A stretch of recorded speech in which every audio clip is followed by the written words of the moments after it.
জয়গুরু, সকলকে আনন্দিত জয়গুরু। পরম দয়াল শ্রী শ্রী ঠাকুরের রাতুল চরণে প্রত্যেকের মঙ্গল কামনা করে আজকের আলোচনা শুরু করছি। আজকের আলোচনার বিষয়, আপনি আপনার বদঅভ্যাসগুলো কেন ত্যাগ করবেন, কিভাবে ত্যাগ করবেন। অর্থাৎ আমরা শ্রী শ্রী ঠাকুরের ভাবধারা অবলম্বন করে চললেও অনেকেই সদাচার পালন ঠিকঠাকভাবে করি না। সদাচার পালন আসলে আমরা করব কেন, করলে কি হবে, কিভাবে করব, এসবগুলোই আজকের আলোচনার বিষয়। পরম দয়াল শ্রী শ্রী ঠাকুর এই বিষয়গুলো নিয়ে পুঙ্খানুপুঙ্খরূপে কি বলতে চেয়েছিলেন, আসুন আজকে আমরা জেনে নিই। আলোচনার বিষয় সাপেক্ষে প্রসঙ্গক্রমে প্রথমে একটা ঘটনার কথা উল্লেখ করা যাক। একবার এক দাদা নাকের ভিতর আঙুল দিয়ে নাক চুলকাচ্ছিলেন। পরম দয়াল তা লক্ষ্য করে তাকে পরক্ষণেই জানালেন, হাতটা ধুয়ে এসো। সদাচারের নিয়মগুলো ভালোভাবে পালন না করলে নানা রকম সংক্রমণও হতে পারে। পরম দয়াল আরও বলেছিলেন যে এতে স্বাস্থ্যহানিও ঘটে।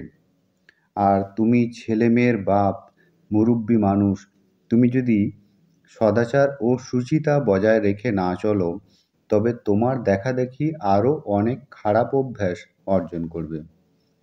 তাই তোমাদের খুব হুঁশিয়ার হয়ে চলা লাগে, চালচলন এমন করা লাগে যাতে তার সঞ্চারণায় মানুষের ভালো বই খারাপ না হতে পারে। দাদাটি পরম দয়ালের কথা শোনার পর কুয়োর পাড়ে গিয়ে হাত ধুয়ে আসলেন এবং বললেন, ছেলেবেলা থেকে এত বদ অভ্যাস রপ্ত হয়ে আছে যে এখন সবসময় টের পায় না যে সেগুলো বদ অভ্যাস। আপনার দয়ায় ধীরে ধীরে চোখ খুলছে, চেতনা জাগছে। তবে আপনার সান্নিধ্যে দীর্ঘদিন থাকতে পারতাম, তাহলে দোষগুলি সংশোধন করার পক্ষে সুবিধে হতো। এই যে বদ অভ্যাসগুলো আমাদের রয়েছে বা আমরা যে সদাচার পালন করছি না, কিভাবে আমরা এই বদ অভ্যাসগুলো ত্যাগ করতে পারি বা কিভাবে আমরা সদাচারই বা পালন করতে পারি, এ বিষয়ে পরম দয়াল শ্রী শ্রী ঠাকুর কি বলছেন শুনুন। তিনি বলছেন যে এই যে ভুলগুলো, এই নিজের ভুলগুলো নিজে ধরতে শেখাই ভালো। নাম ধ্যান, আত্মবিচার, আত্মবিশ্লেষণ যত করবে ততই সব নিজের কাছে ধরা পড়বে। আর যাদের অভ্যাস, ব্যবহার ও চরিত্র সুগঠিত, তাদের সঙ্গ করা লাগে, ওতে খুব লাভ হয়। সাধু সঙ্গের প্রশংসা সর্বশাস্ত্রেই পাওয়া যায়। সাধু বলতে আমি বুঝি সুকেন্দ্রিক ও করিতকর্মালোক, যারা জীবনের সব দিক দিয়ে কৃতকার্য হয়। তাদের ভিতের বিশেষ কতকগুলি গুণ থাকে।